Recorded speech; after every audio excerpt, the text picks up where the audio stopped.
पहली बार ऐसा हुआ है कि देश के गृह मंत्री जी 4 दिन स्वयं मणिपुर में रहकर वहां की स्थिति का जायजा लिया, उचित कदम उठाए। देखा कुछ लोग कह रहे हैं मणिपुर के मुख्यमंत्री इस्तीफा दो। इस देश के अंदर लॉ एंड ऑर्डर की जिम्मेदारी प्रदेश के मुख्यमंत्री की तो है ही, इस देश के गृह मंत्री की भी है। मैं इस मंच से पूछना चाहता हूं आप लोगों से, आप में से कितने लोग सहमत हैं? हाथ उठा के बताइए कि मुख्यमंत्री के साथ साथ देश के गृह मंत्री अमित शाह को भी इस्तीफा देना चाहिए कि नहीं देना चाहिए?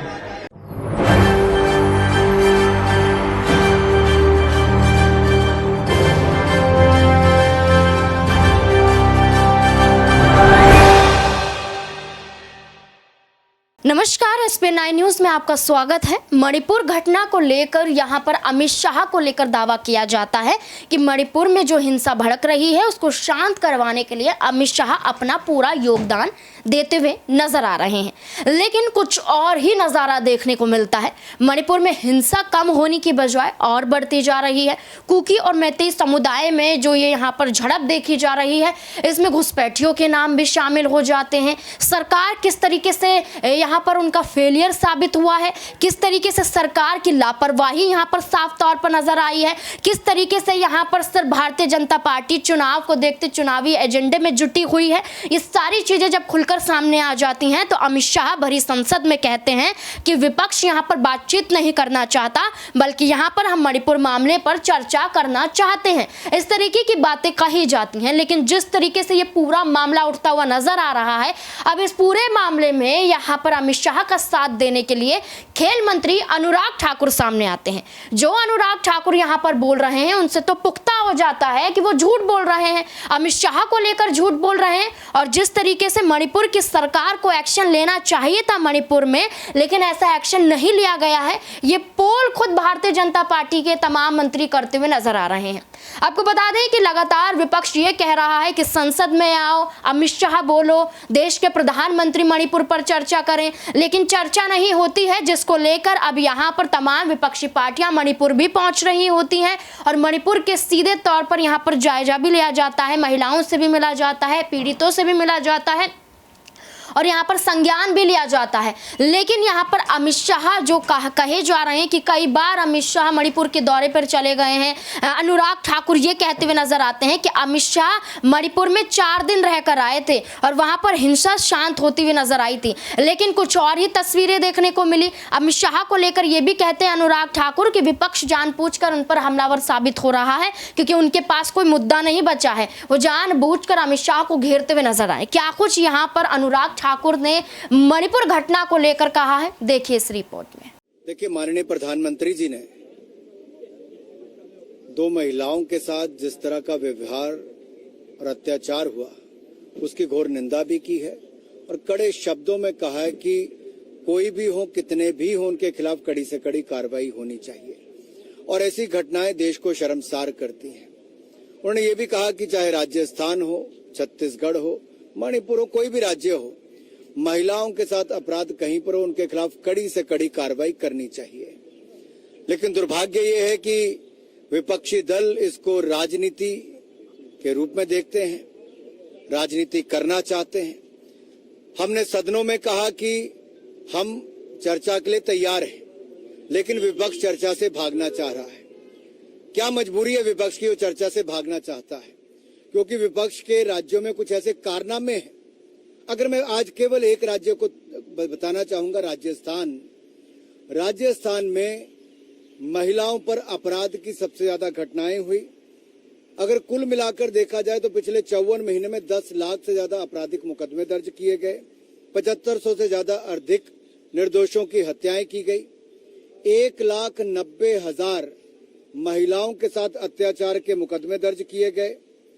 और अगर मैं दुष्कर्म की, बलात्कार की बात करूं तो लगभग 22% दुष्कर्म की घटनाएं पूरे देश भर की राजस्थान में, जो लगभग 33,000 ऐसी घटनाएं राजस्थान में हुई है। ये आंकड़े बहुत कुछ बताते हैं और दलितों पर भी, दलित महिलाओं पर भी अत्याचार, बलात्कार की घटनाएं लगातार बढ़ रही हैं और देश में नंबर 1 महिलाओं के खिलाफ दुष्कर्म की घटनाओं के लिए राजस्थान का ऐसा नाम आता है। मेरा सवाल सोनिया गांधी जी और राहुल गांधी जी से भी है कि क्या आपने कभी ये जो पति के सामने गैंगरेप वीडियो वायरल किया गया और चुनाव के कारण पुलिस ने नहीं दिखाया, राजस्थान की घटना है, अलवर जिले के थाना गाजी की है।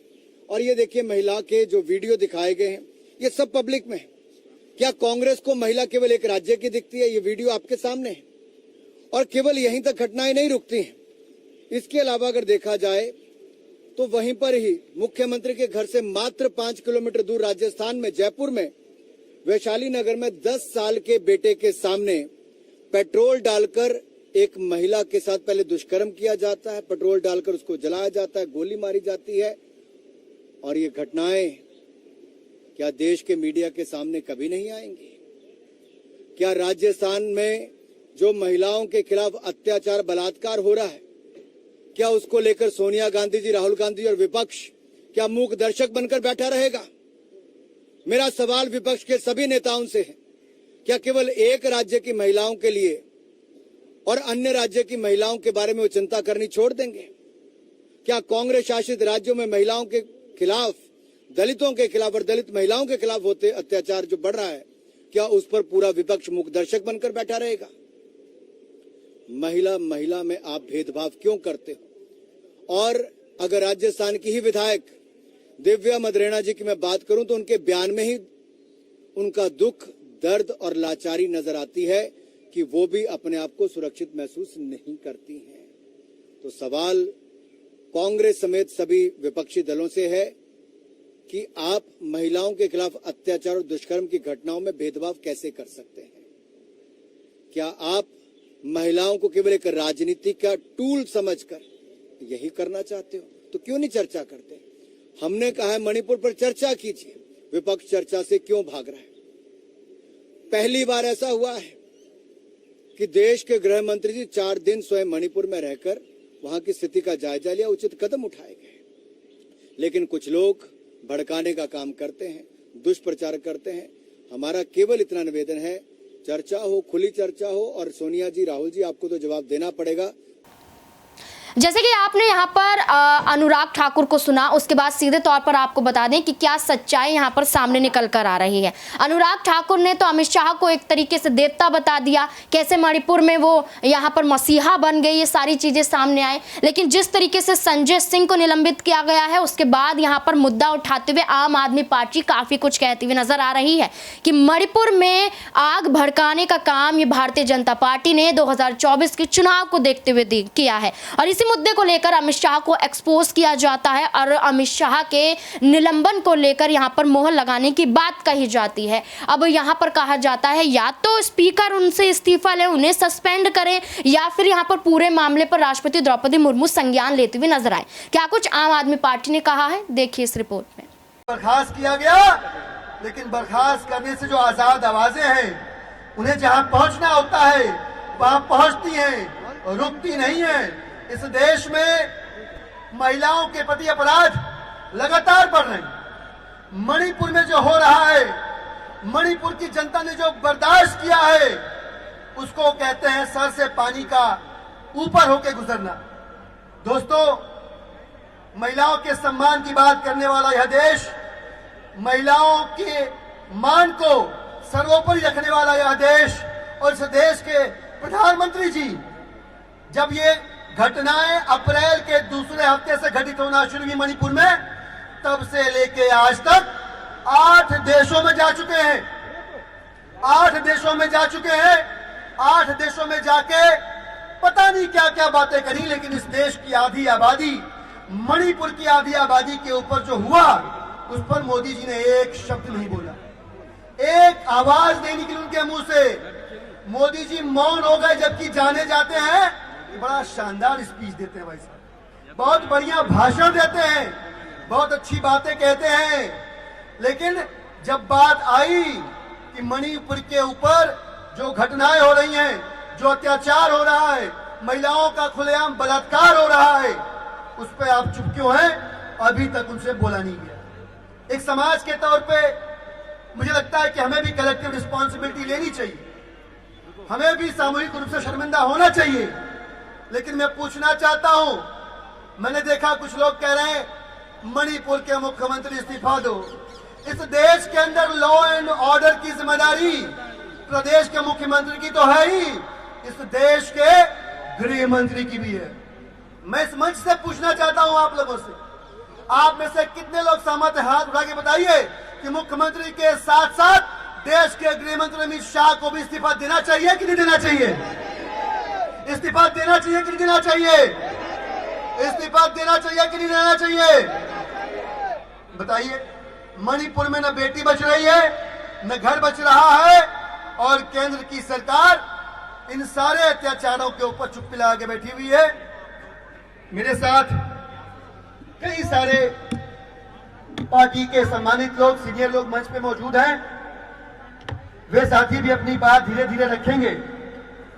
धीरे धीरे मैं इस कार्यक्रम को आगे बढ़ाऊंगा, लेकिन मेरे साथ अगर आप चाहते हैं कि यह देश बचे, अगर इस देश को बचाना है तो किसको हटाना है दोस्तों? इस देश को हटाना है तो किसको बचाना है? इस देश को हटाना है तो बचाना है तो किसको हटाना है? तो मेरे साथ जोर से नारा लगाइएगा, मोदी हटाओ, मोदी हटाओ, मोदी हटाओ, मोदी हटाओ। मोदी हटाओगे तो देश बचेगा, मोदी जी रहेंगे तो देश, और खाली देश नहीं दोस्तों, यह देश नहीं बचेगा, यह देश का संविधान नहीं बचेगा, इस देश की डेमोक्रेसी नहीं बचेगी। सारी समस्याओं का एक रामबाण इलाज है मोदी जी को। आप लोगों को पता होगा कि जब मणिपुर के अंदर ये घटनाएं शुरू हुई, मोदी जी ने विदेश जाने का कार्यक्रम शुरू कर दिया। मैं आपको पूरी क्रोनोलॉजी बताता हूं। सेकेंड वीक ऑफ अप्रैल से ये घटनाएं शुरू हुई, और उसके बाद मई के महीने से 19 मई को मोदी जी जापान चले गए, 21 मई को पपुआ न्यू गिनी चले गए, 22 मई को ऑस्ट्रेलिया चले गए, 20 जून को अमेरिका चले गए, 24 जून को इजिप्ट चले गए, 13 जुलाई को फ्रांस चले गए, 15 जुलाई को यूएई चले गए।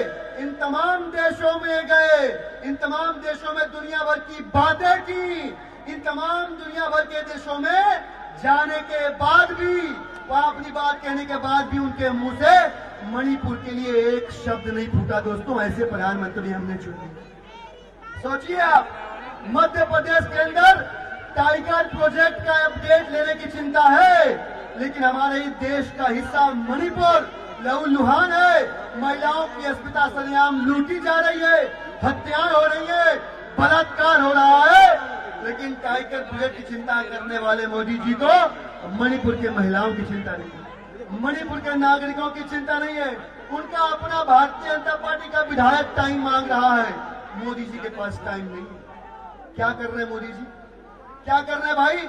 यहाँ वहां की बात कर रहे हैं, मणिपुर के विषय पर, मणिपुर में जो हालात है उसके ऊपर ब्रिटेन की संसद में चर्चा होती है, लेकिन इस देश का दुर्भाग्य है जिसके प्रधानमंत्री मोदी जी हैं कि उनके राज में हमारे अपने देश की संसद में मणिपुर के ऊपर चर्चा नहीं हो रही है। मणिपुर के अंदर चर्चा नहीं हो रही है, और जो चर्चा करवाना चाहता है उस संजय सिंह जी को मोदी जी पूरे सत्र के लिए बर्खास्त करा दे रहे हैं। ये हालत है इस देश के अंदर लोग। जैसे कि आपने अब दोनों को सुना, उसके बाद सीधे तौर पर आपका क्या मानना है कि क्या वाकई यहाँ पर संसद से तो निलंबित होने चाहिए अमित शाह, साथ ही साथ क्या यहाँ पर राष्ट्रपति द्रौपदी मुर्मू को भी इस्तीफा लेना चाहिए? क्या है आपकी राय? कमेंट बॉक्स में जरूर बताएं। धन्यवाद।